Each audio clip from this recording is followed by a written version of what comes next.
My mission is to help people like you overcome common pitfalls of miscommunication and unclear user requirements, challenges I've faced and conquered. I understand your pain, and I'm committed to delivering an exceptional product and continually improving your experience.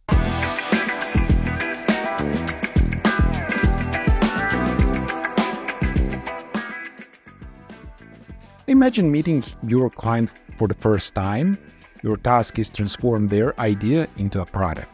But what if the client interprets their idea one way, you as a product owner, business analyst, or software product manager another way, and your developers yet another way?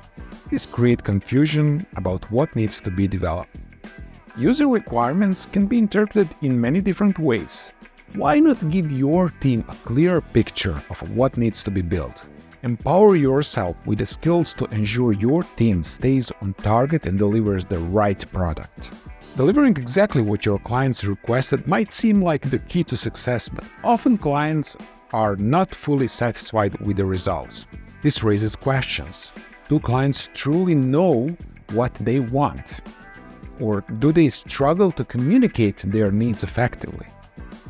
To create a great product, you need to focus on 3 goals: the right product, done right, and managed right. The right product means understanding your client's needs, not just their wants.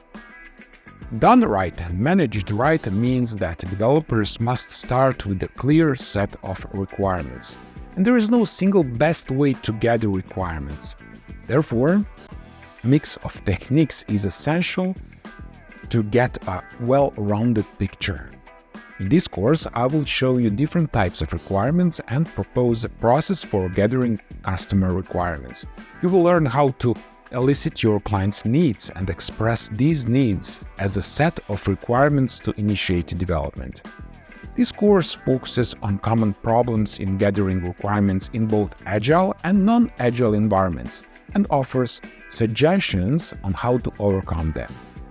You're welcome to join this course even if you don't have any experience in product development or Scrum. Upon completion of this course, you should be able to define and understand what a requirement is, describe the types of activities related to requirements, elicitation, expression, prioritization, analysis, management, and so on. Distinguish between different types of requirements: business requirements, business rules, user requirements, functional, non-functional requirements, external interfaces, physical settings, and developer constraints. Accept that changes to requirements are common. Describe scope creep and how to avoid it. Understand the concept of managing clients' expectations. Understand the difference between design and requirements. This course is highly comprehensive, incorporating feedback from thousands of students who took the previous version. Completely rebuilt from scratch, it includes homework assignments, quizzes, tips, and more. I'm Dan Mikic. Let's begin.